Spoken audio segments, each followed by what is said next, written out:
Olá pessoal, tudo bem? Tudo tranquilo? Bom, 27 de março, estamos aqui mais uma vez com a live do mês de março.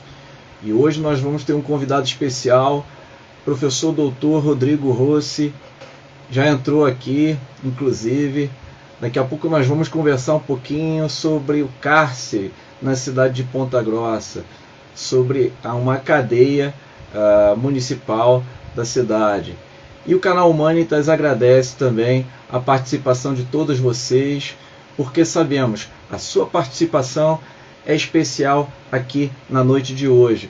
Bom, para conversar um pouco mais com o professor Rodrigo, nós estabelecemos um roteiro para que nós não possamos entrar em digressões. A conversa girará em torno aí, de 50 minutos, 55 minutos.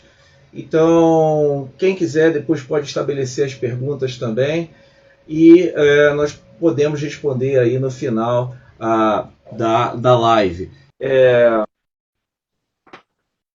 Professor Rodrigo, olá, tudo bem? É com grande prazer e satisfação, muita honra aqui. Nós podemos trabalhar, falar um pouquinho sobre a live de hoje. Eu estava aqui apresentando um pouco sobre aí o propósito do canal Humanitas, que é discutir metodologia científica na área de humanidades, principalmente a questão das etapas da pesquisa, da justificativa, da problemática, enfim, que envolve todo esse processo aí da pesquisa. Principalmente aí, digamos, as referências também trabalhadas, os teóricos lidos, a confrontação desses autores, porque o principal propósito do canal Humanitas é trabalhar a interdisciplinaridade também, que, de certo modo, é muito benquista, né, no ambiente universitário. E nós devemos pensar que as ciências humanas elas não são engavetadas, elas dialogam como vasos comunicantes.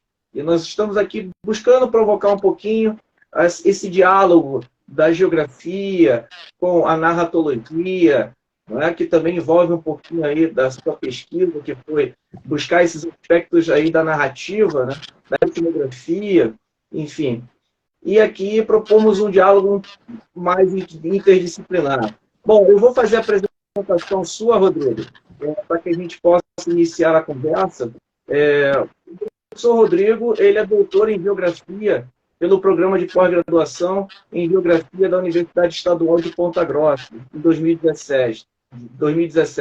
É mestre na mesma universidade em 2011, bacharel e licenciado em 2005 pela mesma universidade.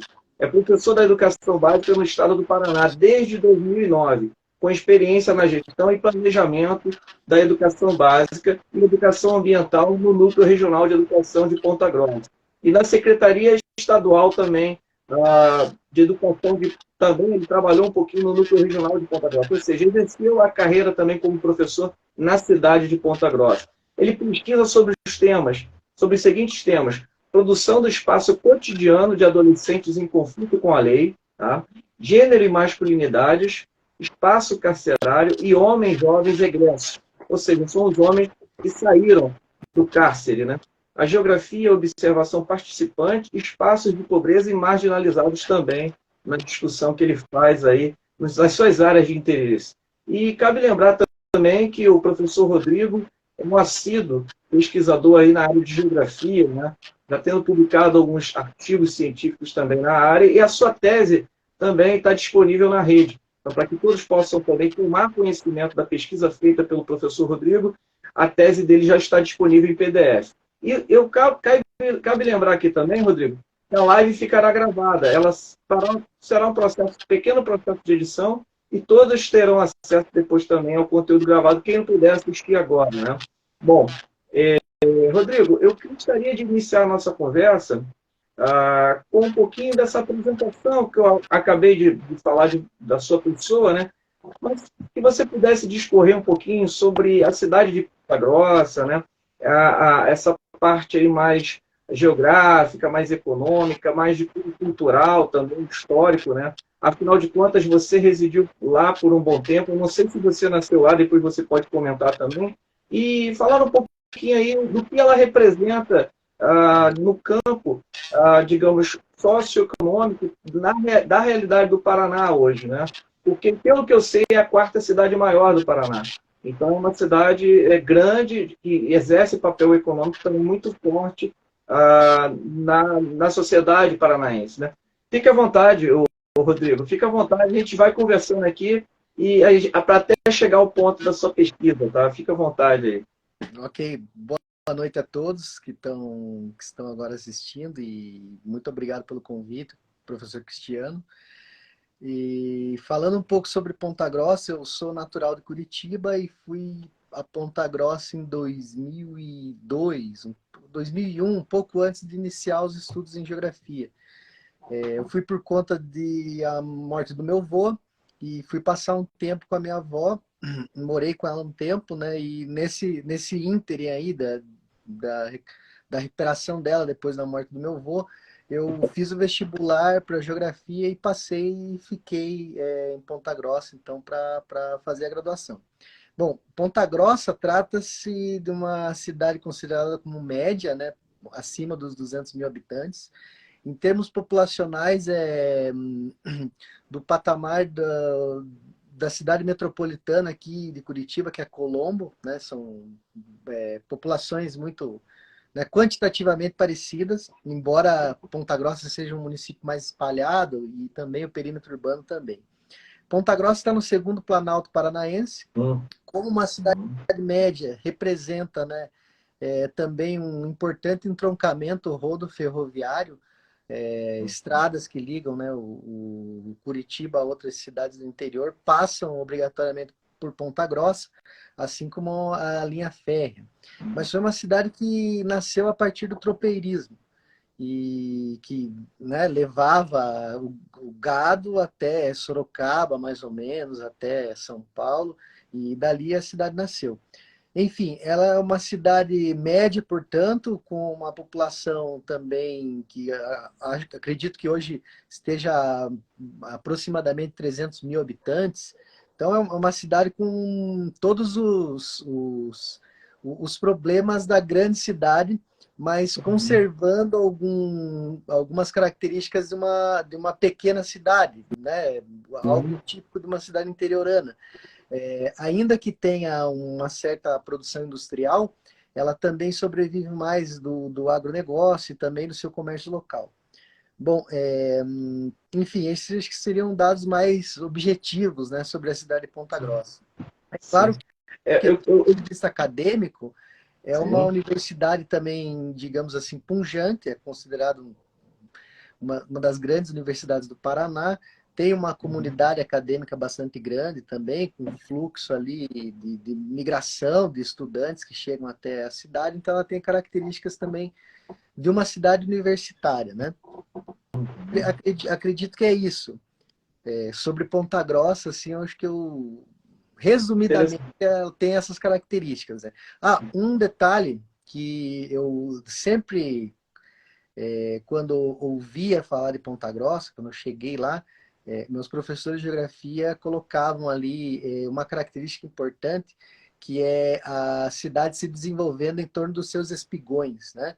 Que são as partes mais altas e deixando a possibilidade de moradia para a população pobre em dois espaços, né? Ou os espaços mais periféricos para as bordas da cidade, mas também algumas áreas próximas do centro, mas nos fundos de vale, né? Temos os espigões, que são as partes mais altas, né? Os divisores de água, e na parte mais baixa, a população de baixa renda vindo a realizar ocupações irregulares e assim por diante, constituindo uma cidade com um número razoável de pessoas que habitam favelas, né? Embora as favelas, lá diferente da sua cidade, quer dizer, da capital do estado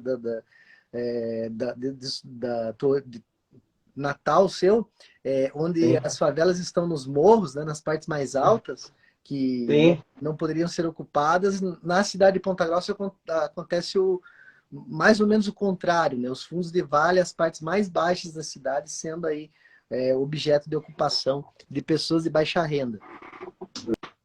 Legal. Legal porque, assim, essa contextualização geográfica, socioeconômica, cultural, populacional, é a base também, digamos, da sua pesquisa, né? Porque, afinal de contas, a cadeia que você investigou, ela fica situada no município de Ponta Grossa. E interessantemente mencionar também que Ponta Grossa abriga hoje o Parque Estadual da Vila Velha, né? Então, um parque também importantíssimo, assim, para pensarmos um pouco no aspecto geonatural da própria cidade, né?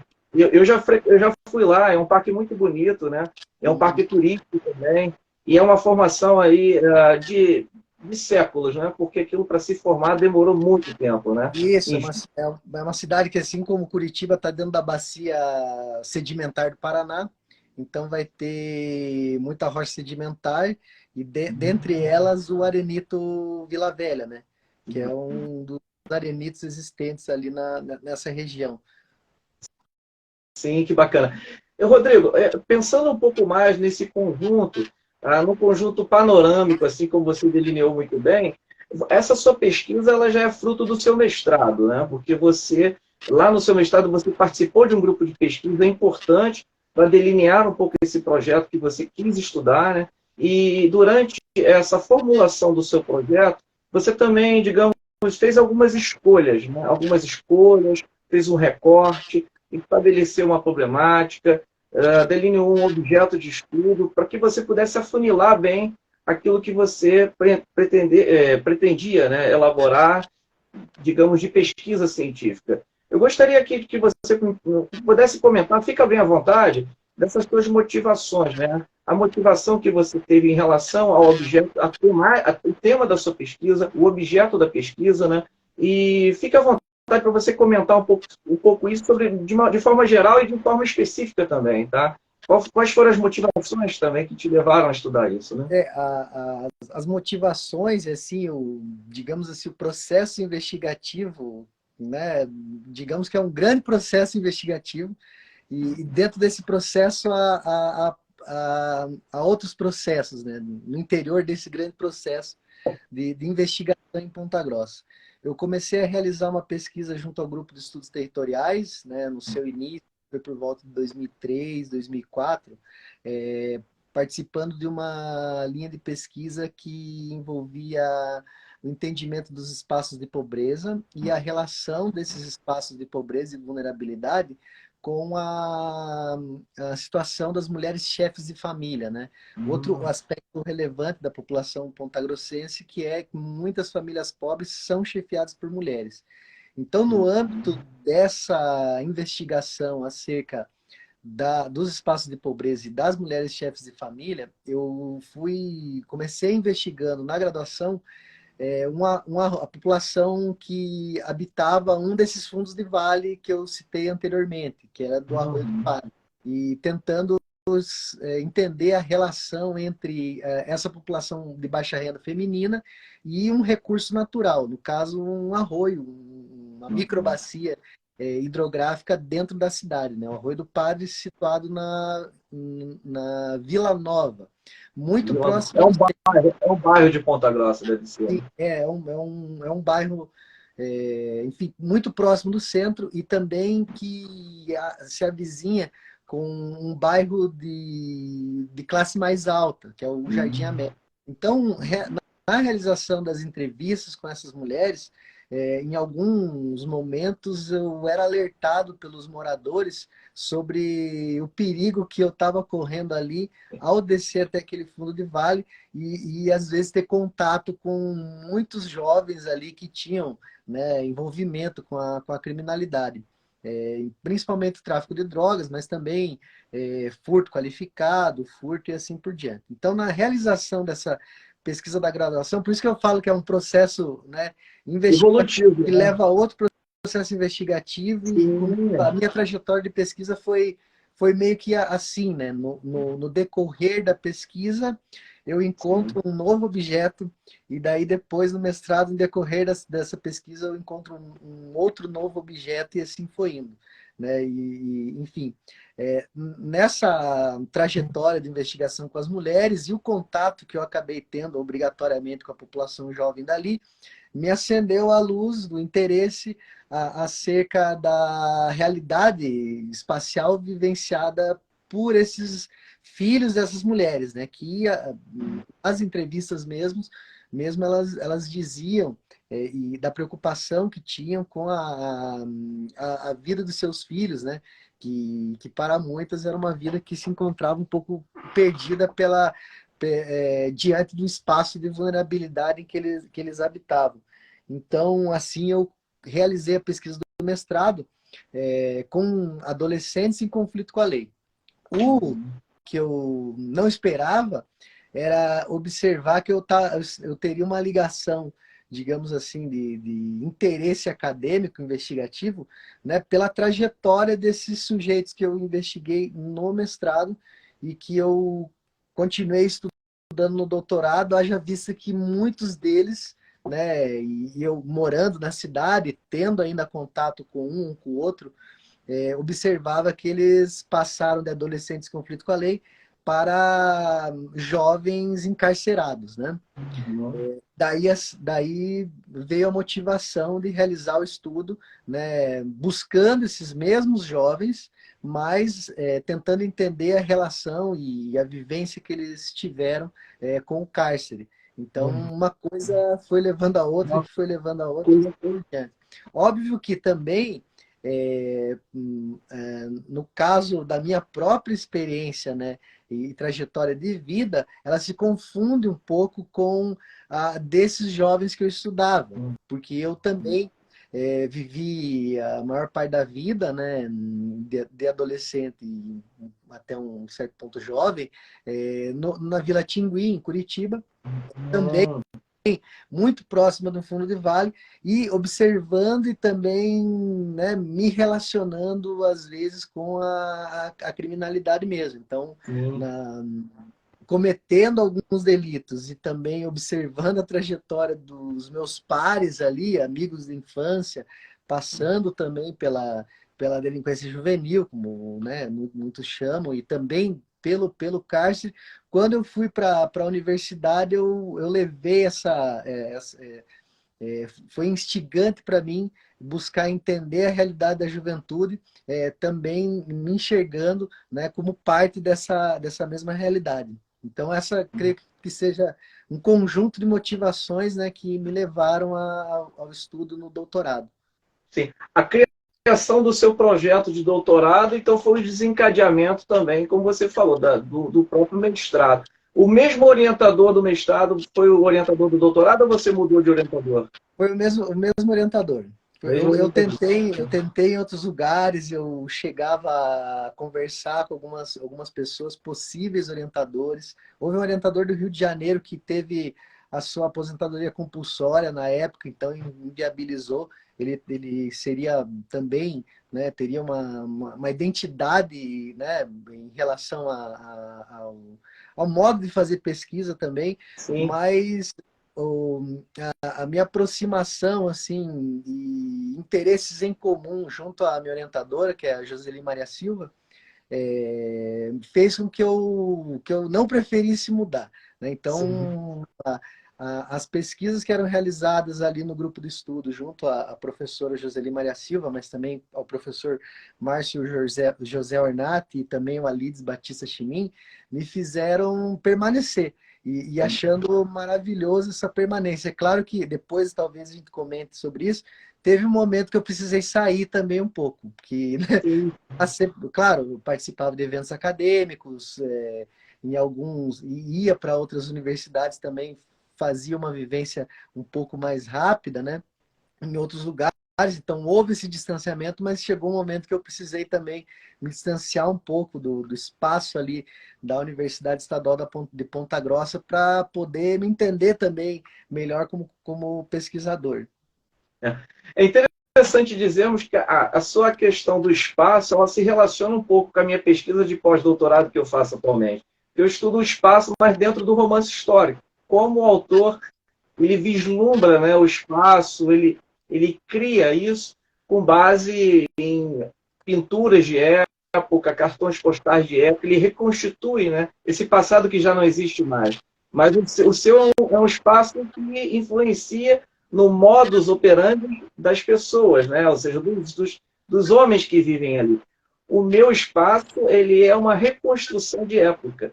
Então, eu prendo isso com uma questão aí da verossimilhança lá de Aristóteles na poética, né? Da diferença do poeta e do historiador, enfim. É uma discussão também interdisciplinar entre a história e a literatura.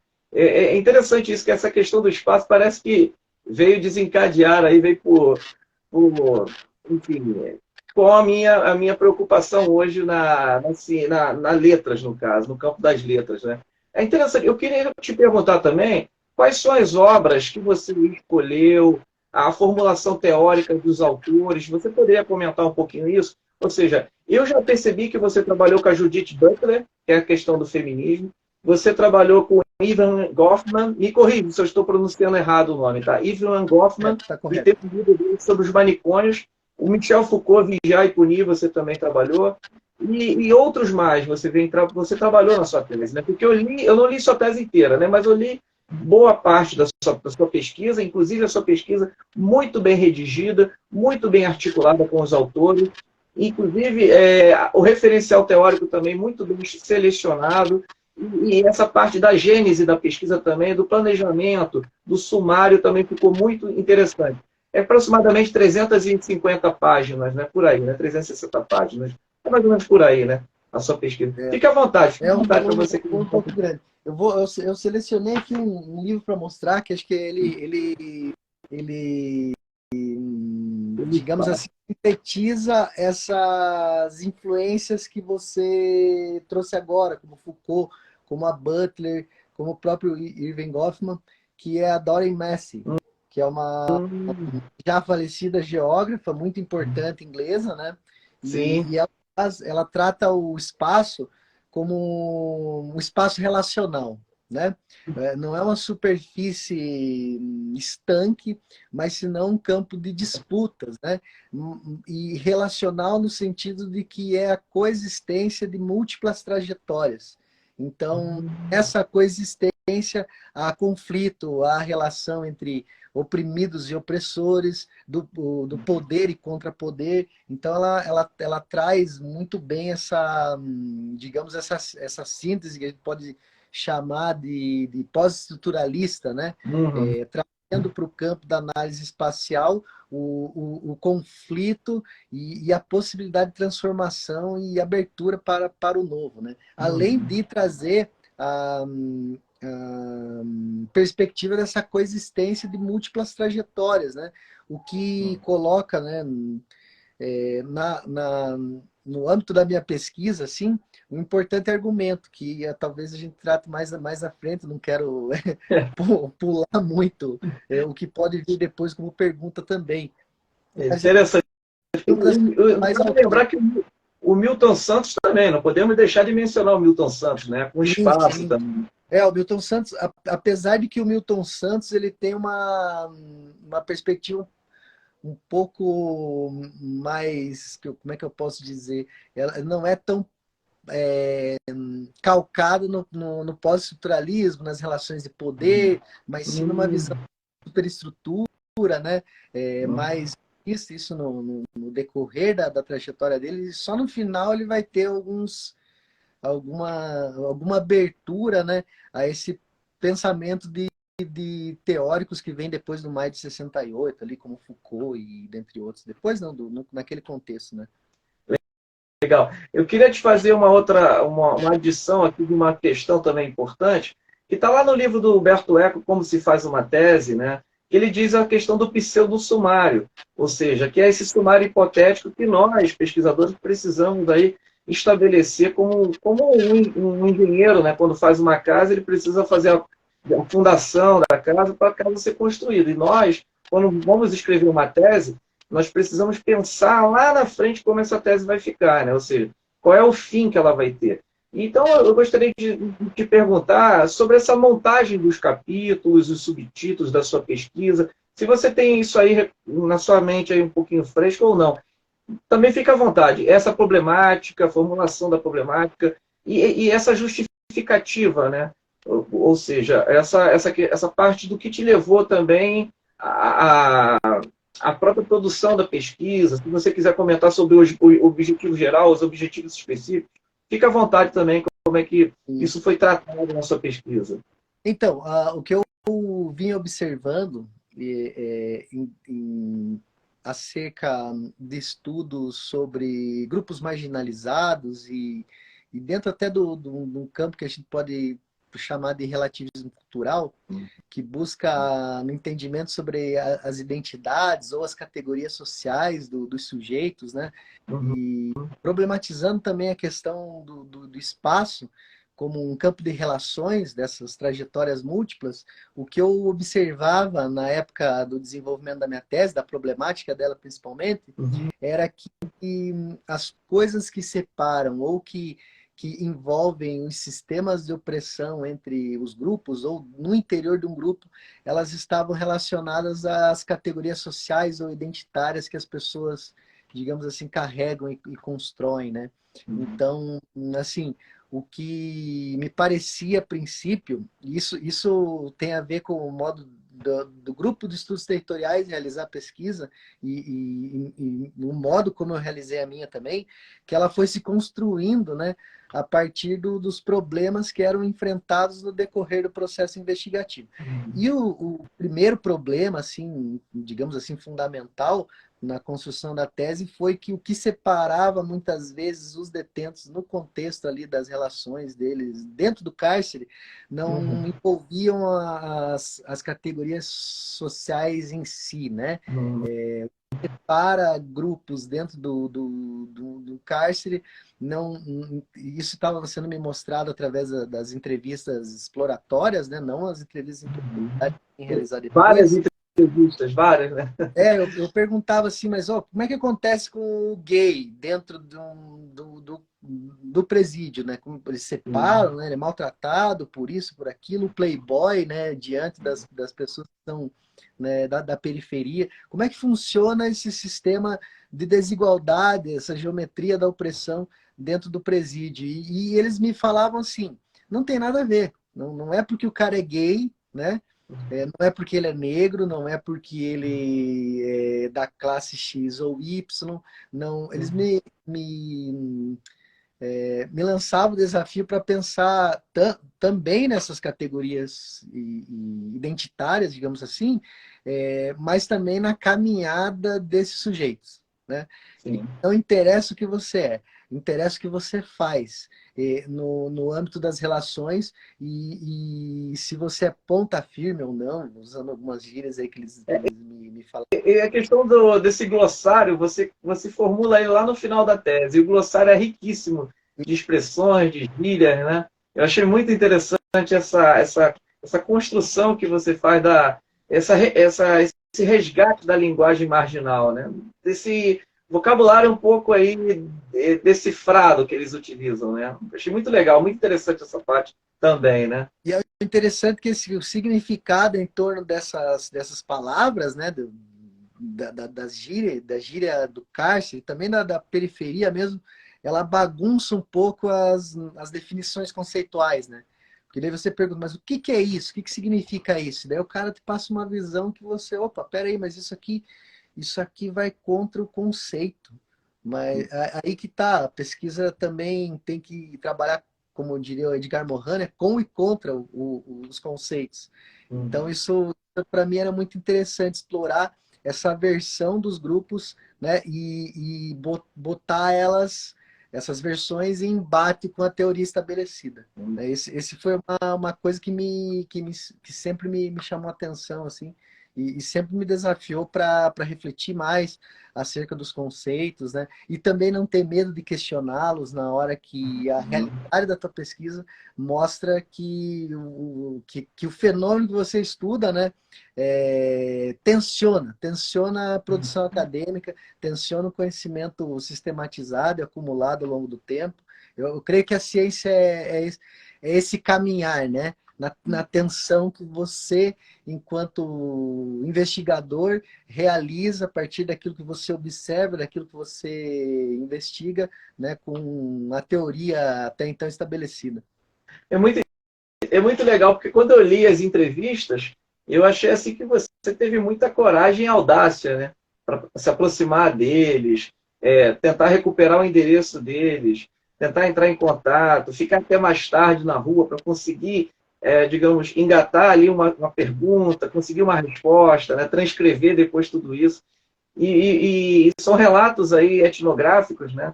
Porque eu estudei um pouquinho etnografia, né? Eu não sou profundo conhecedor da etnografia, mas são discursos narrativos, são narrativas, né? São histórias de vida que estão ali marcantes e marcadas pela trajetória de cada pessoa. A pessoa não é só um RG, né? Mas ela tem uma história, ela tem uma história de vida, ela não chegou ali por um acaso, ela não caiu naquela cadeia por um acaso. Ela caiu porque ela tem todo um construto, né? Um desencadear de ação e movimento, né? Então, quer dizer, eu achei muito interessante essa parte dessa reconstrução que você fez, das entrevistas, porque até então eu não tinha lido uma pesquisa de fôlego, né, nesse sentido. E a análise do discurso na letras trabalha muito com isso, mas é o campo da linguística, né? É de outro campo. Eu sou mais do campo da literatura, né, da teoria literária, enfim. E, digamos, daria até para escrever um romance, né? Porque você pensa, eu tomo aqui como exemplo a Alba Zaluar. A Alba Zaluar, quando escreveu A Máquina e a Revolta, que é um livro dela muito, muito interessante, ela já faleceu faz uns 3 anos, né? Ela foi na Cidade de Deus, ela entrou na Cidade de Deus e fez uma pesquisa. E lá ela conheceu o Paulo Lins. O Paulo Lins, na verdade, era orientando dela.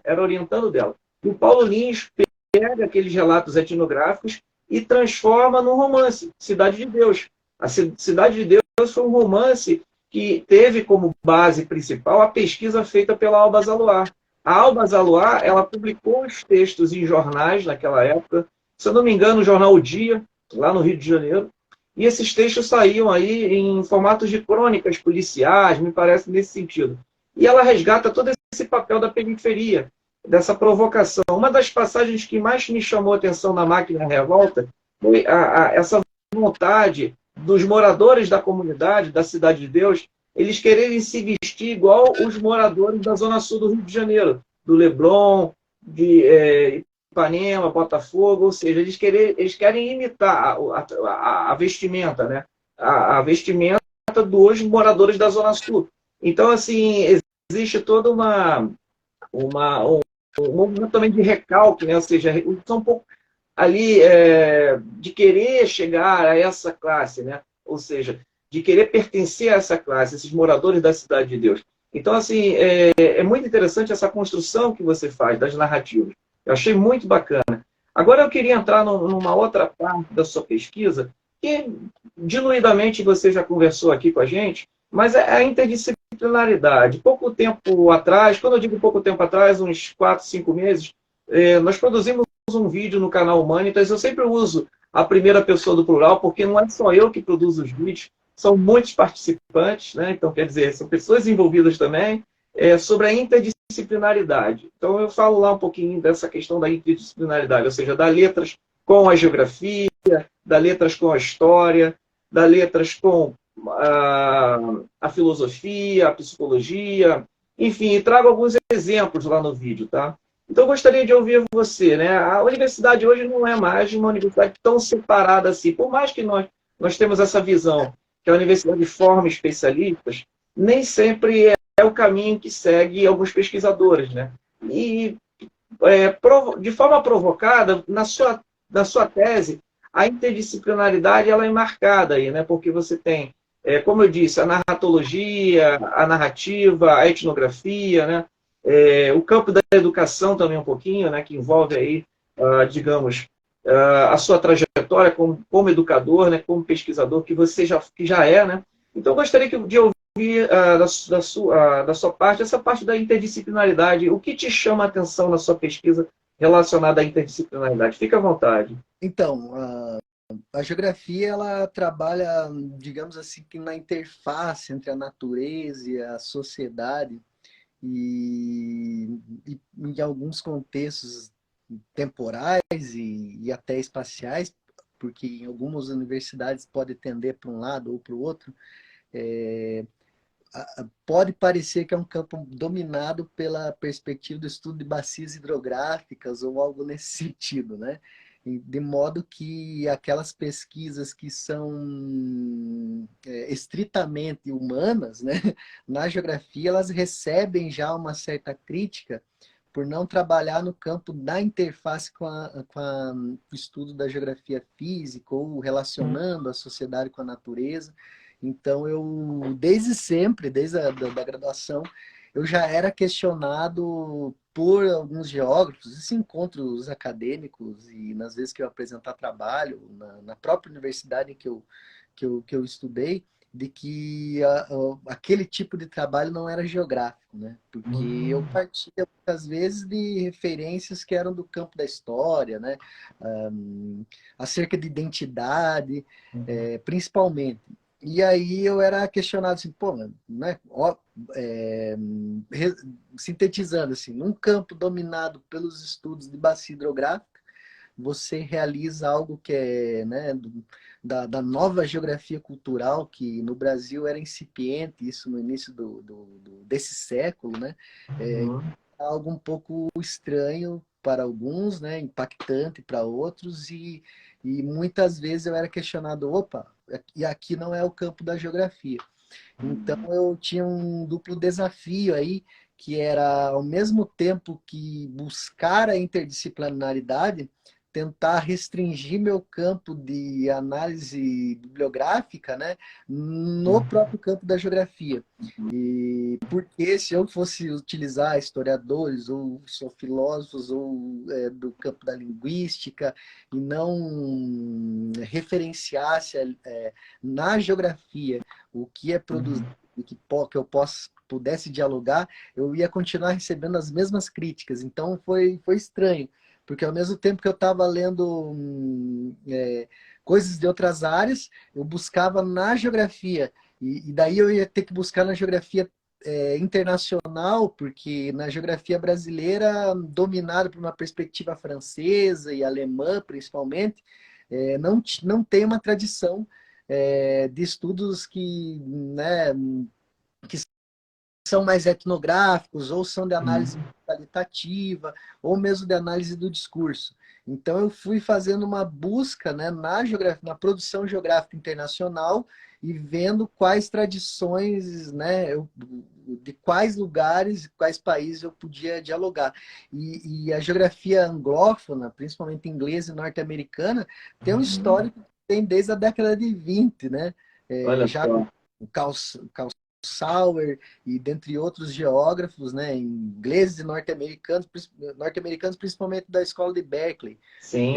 que envolviam estudos culturais, né? Então há uma tradição na geografia que ela não é muito bem compreendida pelos geógrafos brasileiros, porque eles são mais influenciados por uma geografia francesa, que é mais naturalista, ou busca entender as regiões a partir dos modos de vida, isso numa geografia mais tradicional. E a geografia norte-americana já constituindo um campo novo que ficou sendo conhecido como a nova geografia cultural, né? Trazendo essa trajetória de uma geografia cultural que vem do início do século XX, né? Primeira metade do século XX. Então eu fui para essas geografias, né, anglófonas, buscar uma interlocução. É claro que não apenas fazendo uma transposição daquilo que eles produziram lá para entender a nossa realidade, senão questionando também essas bases da tradição dos estudos culturais da geografia a partir de uma realidade de grupos marginalizados, né? Então, assim, eu tive que fazer uma pesquisa árdua mesmo, bibliográfica, e nisso o meu grupo de estudos é muito colaborativo, né?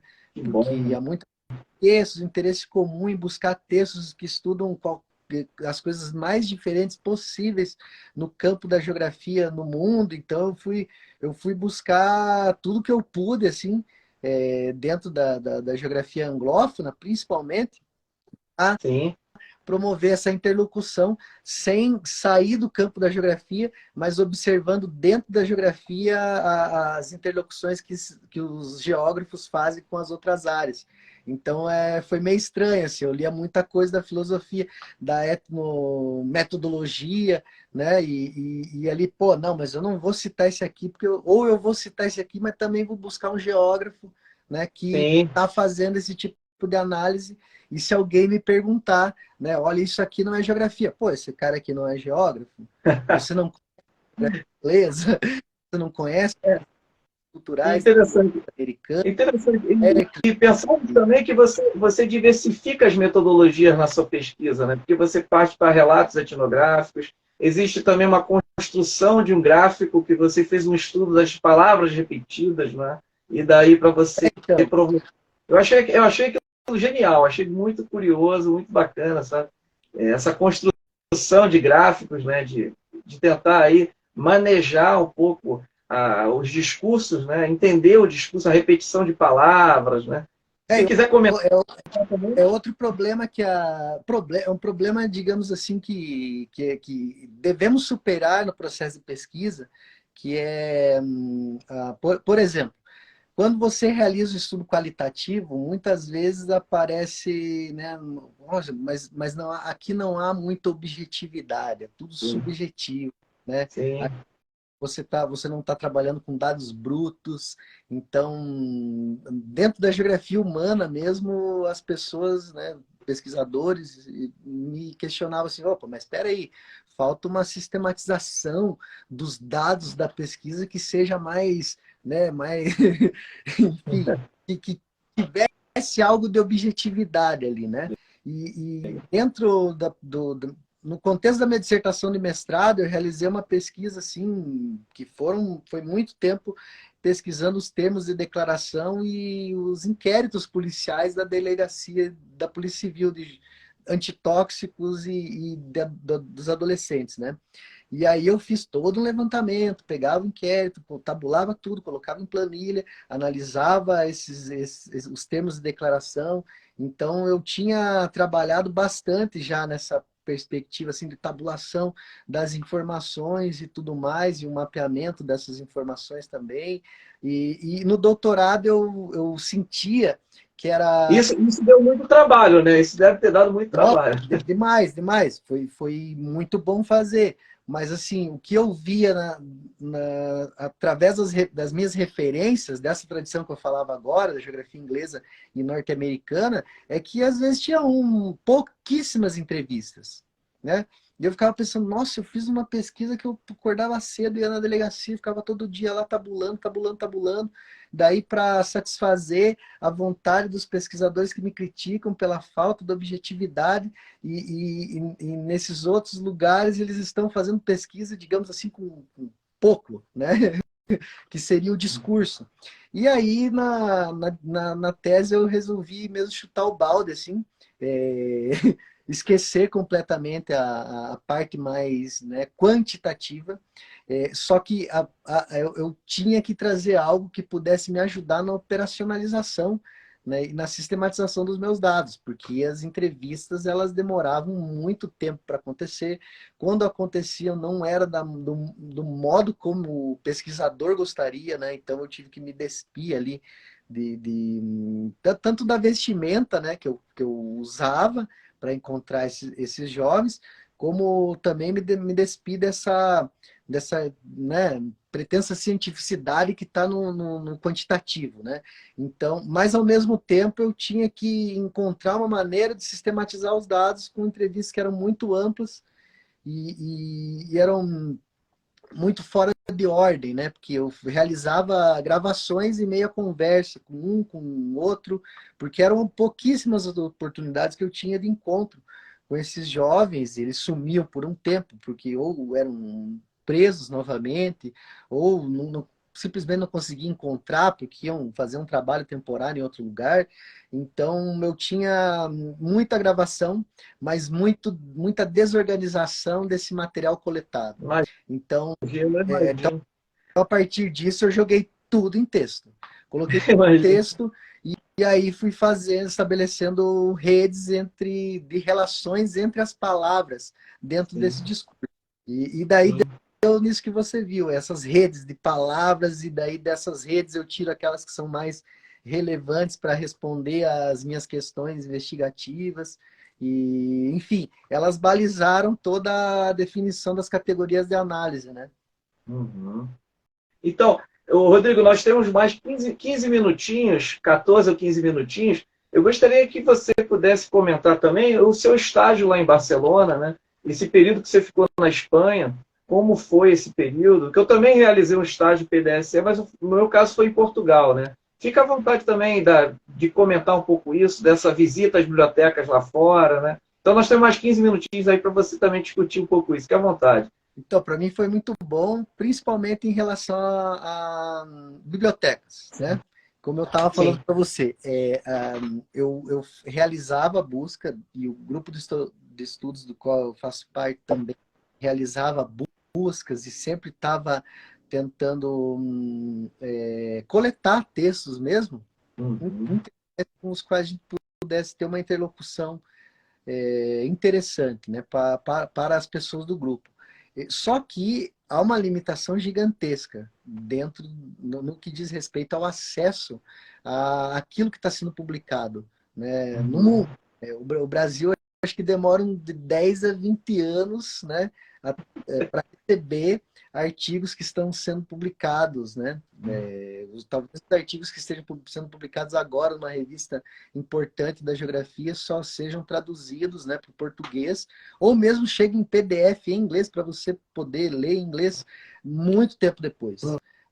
Uma universidade como a Estadual de Ponta Grossa, ela não tem convênios com bibliotecas internacionais. Então, dependendo da biblioteca só da universidade, você vai estar muito restrito.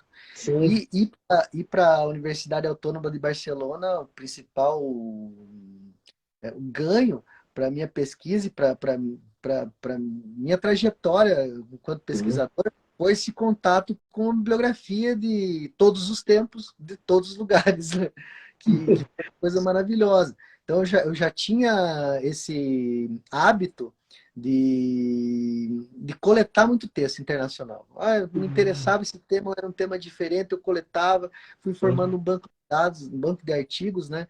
E o grupo também de estudos foi cada vez mais aumentando esse banco, é um servidor hoje, né?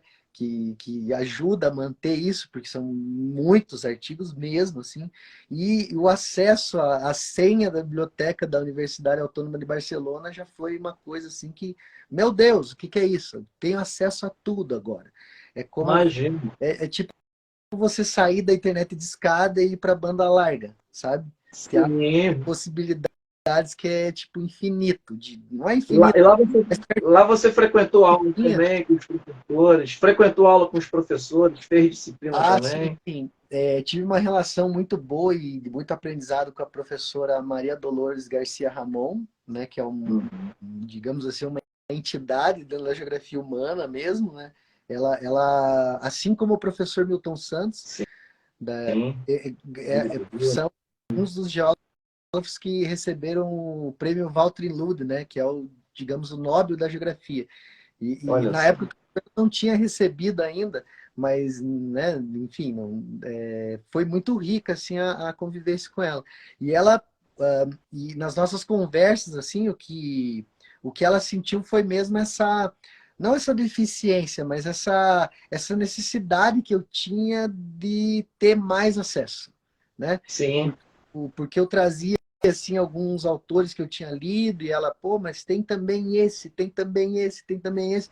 E aí eu que estava voltado no início, quando eu fui para lá, que era estudar a relação da juventude latino-americana com os espaços de marginalidade ali em Barcelona, foi se Sim. modificando. Foi Sim. se modificando. Não que eu não tenha feito aproximações com grupos de latinos, junto a uma ONG que tem lá, que é Latin Kings. E Sim. só os Kings tem uma, né, dá uma conversa de 50 minutos, que é muito interessante. Eu realizei uma pesquisa lá a partir do La Vanguardia, que é um dos Sei.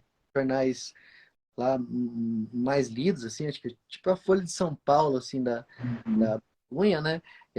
Analisando as matérias sobre essa juventude latino-americana, filhos de imigrantes e tudo mais, mas e eu fui sendo conduzido assim porque aquele acesso à biblioteca foi uma coisa assim meu Deus, foi uma coisa que transformou a minha passagem por ali.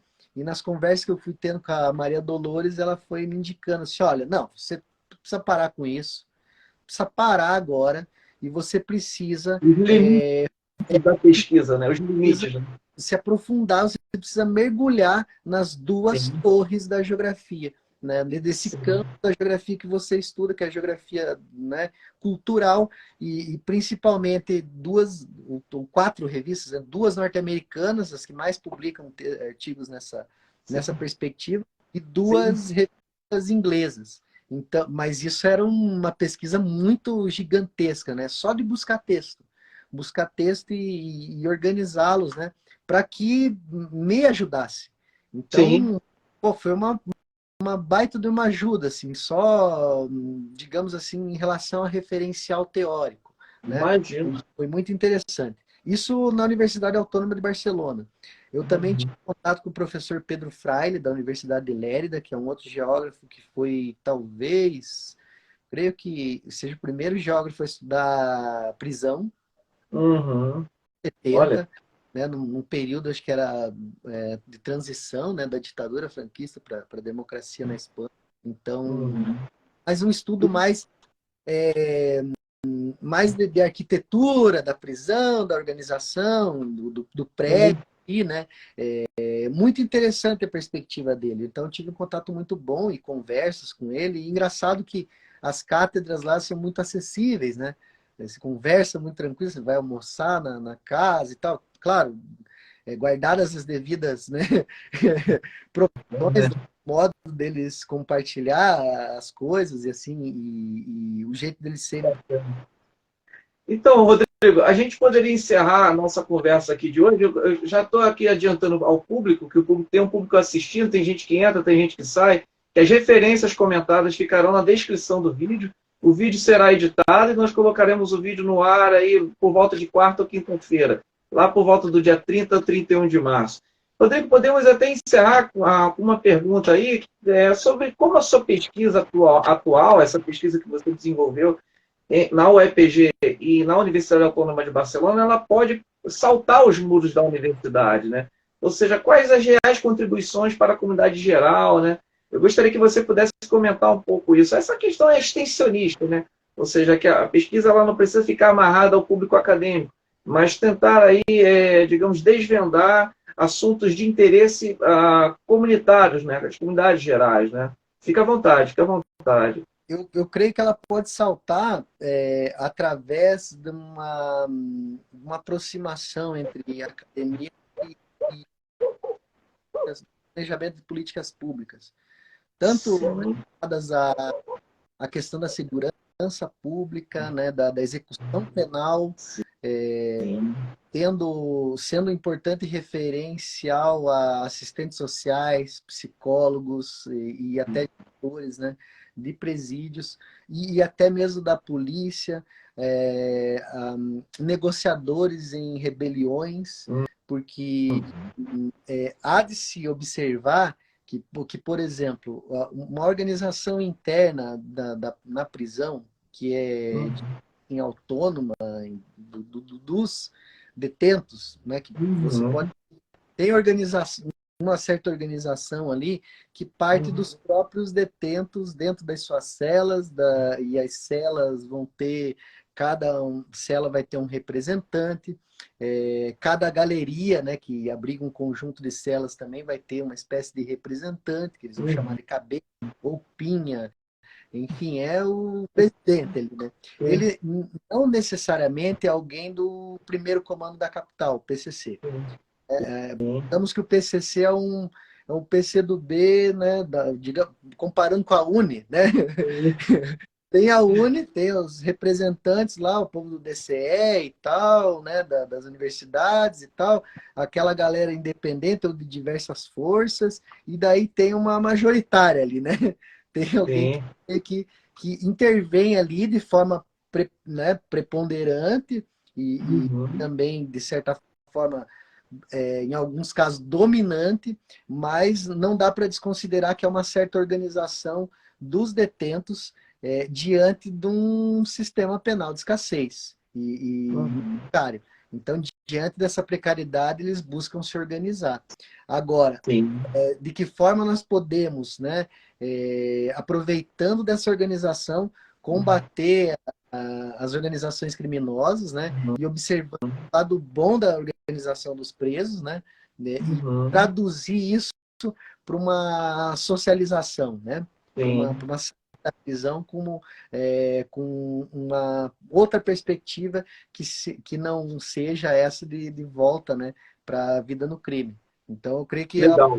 ajudar nesse Pode sentido, né? Aqueles Sim. que tiverem a ousadia aí de ler até o final, lá, na parte do que eu trato de PCC e também nas considerações finais do trabalho, E você eu trago amarra tudo, né? Você amarra essas... eu Eu achei que essa pesquisa ficou muito assim, muito bem trabalhada, as metodologias variadas, os autores bem selecionados, muito bem elaborado o texto também. E cabe lembrar que é uma pesquisa de fôlego, né? Porque ela amarra alguns assuntos que são interessantes e que funcionam. São assuntos que estão ali dentro de vasos comunicantes. Eu gosto de usar essa expressão vasos comunicantes porque eles estão interligados, né? Existe uma interface entre elas. E que lá nas considerações finais você amarra tudo e, digamos, aí discute os resultados de cada capítulo, né? Cada capítulo nós temos os resultados gerais aí, específicos também. Bom, Rodrigo, mais uma vez, Rodrigo, muito obrigado aqui pela sua participação. E eu sei que o assunto aqui a gente poderia ficar falando mais que uma hora, né? Só que o Instagram ele limita 50 minutos, 55 minutos, para que a gente possa encerrar a live e fazer as outras coisas. Afinal de contas, a gente precisa jantar, né? Precisa ler outras obras, né? E dar conta do dia a dia, né? Amanhã, enfim. E o público que está assistindo, o conteúdo vai ser editado e lá por dia 30 ou 31 de março já vai estar no canal Humanitas também, que é um canal de pesquisa na área de humanidade. Rodrigo, eu vou ter que encerrar agora, Rodrigo, para a gente poder... Mais uma vez, obrigado aí pelo aceite do convite e eu espero que o público fique curioso em relação à sua pesquisa, que possa aí também escrever os comentários estão lá, vocês podem comentar, gerar um debate, né? Que é isso que a ciência, né, precisa, do dissenso, né? Ou seja, da discussão, do ambiente do debate, né? Aprofundarmos o debate. Vou encerrando por aqui, eu vou só agora aqui dar um clique final, se você quiser sair primeiro, eu vou... Mais uma vez, obrigado, tchau, até logo. Até logo, Rodrigo. Obrigado.